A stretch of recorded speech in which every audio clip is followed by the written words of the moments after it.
কৃষি প্রিয় ভাইয়েরা, আসসালামু আলাইকুম।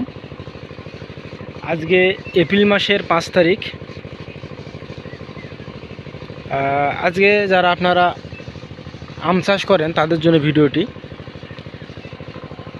আপনাদের আমের দেখেন এই যে এরকম যদি সাইজ চলে আসে, মার্বেল সাইজ, এটাকে আমরা বলি মার্বেল সাইজ।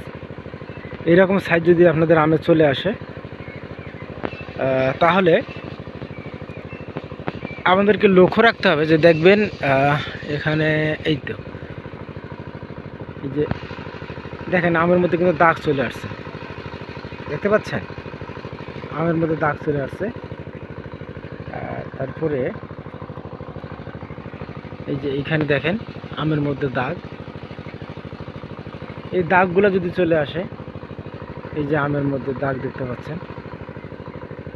আর একটা জিনিস সেটা হচ্ছে দেখবেন যে এই সময় আপনার আমটাকে ছিদ্র করে, ফল ছিদ্রকারী পোকার আক্রমণ হয়।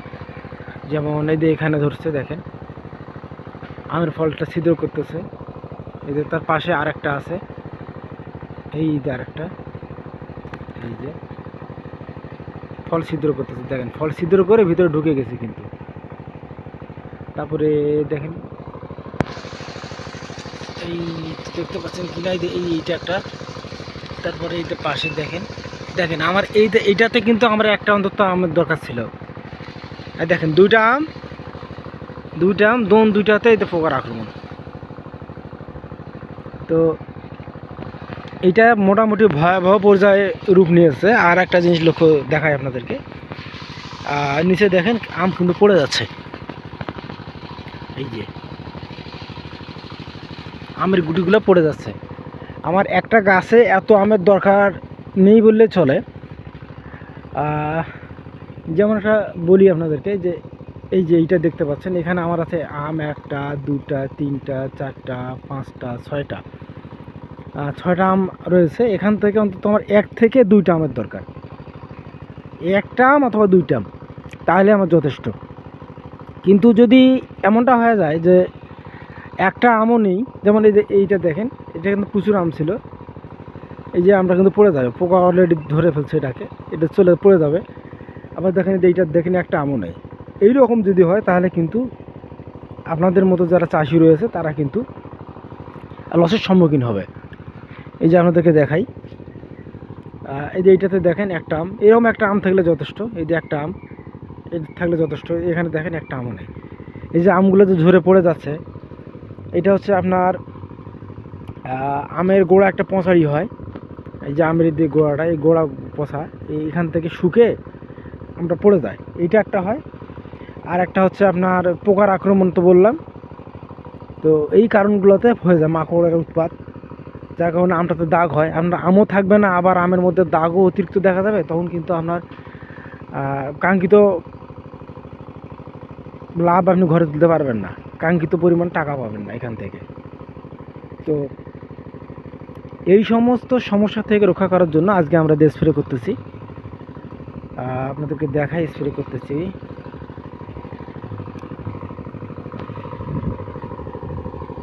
এই যে সাইডে দেখতেছেন দুইটা লোক এখানে পানির ব্যবস্থা করতেছে। আর এই যে একটা তার দেখতেছেন, আবার এই সাইড থেকে একটা তার গেছে, আবার তার অপোজিট থেকে ওই যে এই তারের ওই পাশে আর একটা তার আছে, এই তার দিয়ে 3টা লোক স্প্রে করতেছে।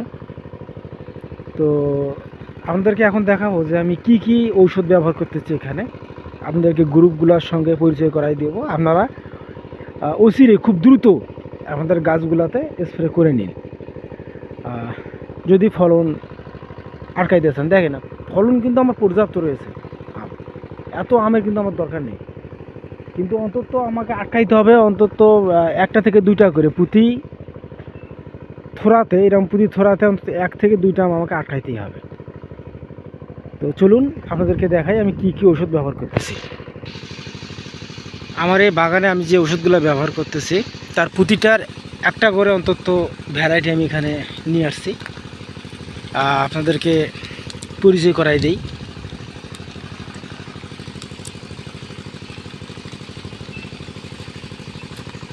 এই যে দেখতে পাচ্ছেন, এইটা হচ্ছে সিডাজিম 50 WP,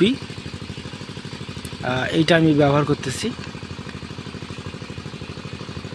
দেখেন এখানে এটার কার্যকারিতাগুলো দেখেন কি কি রোগের জন্য। এটা হচ্ছে আপনার সেট পচা, কালার, সিগাটোকা,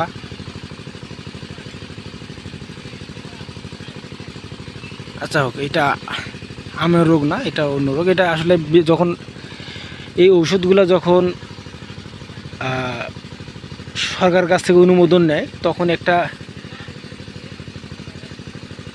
ফসলের থ্রুতে এটা অনুমোদন নেওয়া লাগে, সেই অনুযায়ী এটা দেওয়া আছে। যাই হোক, এটা আমি দেখাই। এটা হচ্ছে আপনার সিটেড ফার্টিলাইজার লিমিটেড, এটা হলো আফতাব গ্রুপের ঔষধ। এইটার পরিবর্তে আমি আরও একটা ব্যবহার করতেছি এটার সঙ্গে আরেকটা, সেটা হচ্ছে এইটা, অথবা আপনি যে এইটা দিতে পারেন। আগেরটা ছিল আপনার সিডাজিম, আর এটা হচ্ছে আপনার বাইজিম। যেটা হচ্ছে বাইজিম, এটা হলো 50 WP, একই ঔষধ। ওইটা হচ্ছে আফতাব কোম্পানির, আর এইটা হচ্ছে আপনার বাংলাদেশ এগ্রিকালচার। আচ্ছা, এই দুইটার মধ্যে আপনার যে কোনো একটা দিতে পারেন, অথবা ভালো যে কোনো একটা ভালো কোম্পানির আপনার যে কোনো ঔষধে দিতে পারেন। এই গ্রুপের যে কোনো ঔষধ অবশ্যই ভালো কোম্পানি দেবেন। তারপরে এর সঙ্গে আমি দিচ্ছি হচ্ছে যে কুইল প্লাস।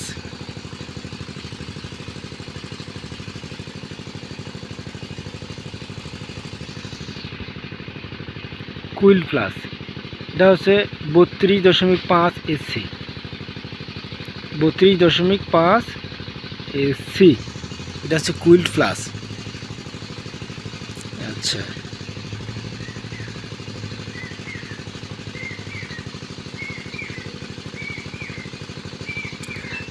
এটা হচ্ছে আপনার বাংলাদেশ এগ্রিকালচার।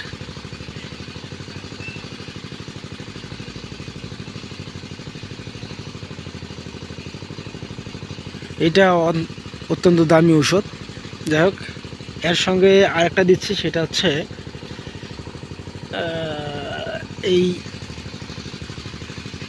এই বনাটা হচ্ছে আপনারা লক্ষ্য করবেন যে আমের মধ্যে কিছু দাগ, এই দাগটা যেন না আসে, এই জন্য এই বনাটা দেয়। আর এই কুইল প্লাস এটা হচ্ছে আপনার আম যাতে ছড়ে পড়ে না যায়, এটা সেই জন্য। তার সঙ্গে এইটা একই কাজ করে। আমরা সিডাজিম এবং কুইল প্লাস এগুলো হচ্ছে আম ঝরা রোধ করে, আর এই ফনা হচ্ছে আপনার হলো আমের দাগ প্রতিরোধ করে। এই এই বনাটা হচ্ছে আপনার 1.8 EC, এটা মনে রাখবেন। আর এটা হচ্ছে আপনার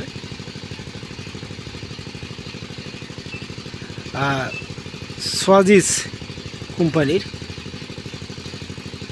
এর সঙ্গে আমি দিচ্ছি হচ্ছে 55 EC 20 একটা দিচ্ছি। এই 20-এর কাজ হচ্ছে আপনার যে আমগুলাতে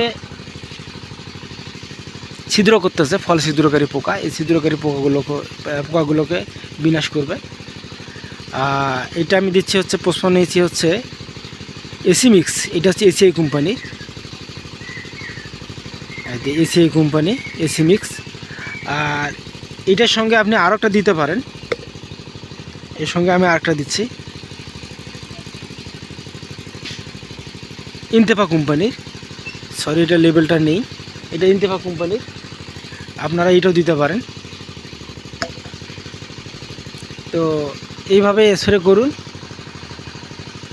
ইনশাল্লাহ আশা করা যায় যে আপনার যে সমস্যাগুলোর কথা বললাম, একটা হচ্ছে ফল ছিদ্রকারী পোকা, আম ঝরে পড়া, আর একটা হচ্ছে আমের দাগ হওয়া, এই জিনিসগুলোর থেকে আপনি হয়তো মুক্তি পাবেন। এবং এই জিনিসটা অচিরেই করতে হবে। এবং এখন স্প্রে দেওয়ার কিছুদিন পর, অর্থাৎ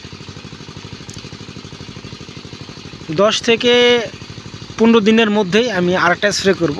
এটা হচ্ছে ভিটামিন দেবো। অর্থাৎ এখন যেহেতু আমি পচাড়ি ওষুধ দিচ্ছি, পচাড়ি এবং ভিটামিন দুইটা বিপরীতমুখী কাজ করে।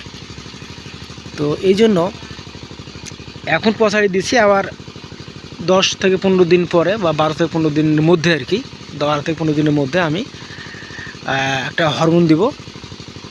অর্থাৎ ভিটামিন দেবো পিজিআর 4 CPA টাইপের পিজিআরগুলা, আর এর সঙ্গে দেবো হচ্ছে বোরন। তো আজকে এই পর্যন্ত, আল্লাহ হাফেজ।